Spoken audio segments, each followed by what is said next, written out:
Hey everyone, I'm so excited you're here. Today I'm breaking down how you can start investing even if you don't have a lot of money. Don't worry, it's easier than you think.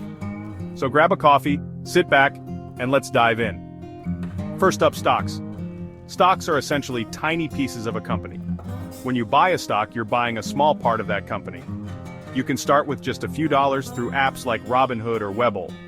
Start small, and over time your investments can grow as the company grows. Next we have bonds.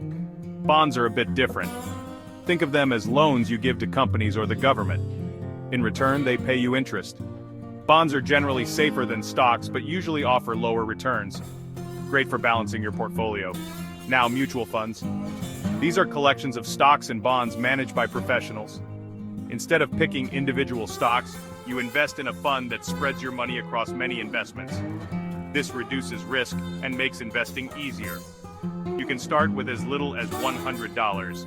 Finally, ETFs or exchange-traded funds.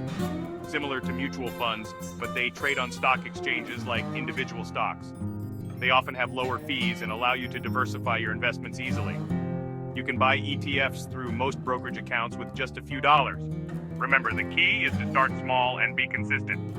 Even $5 or $10 a week can add up over time.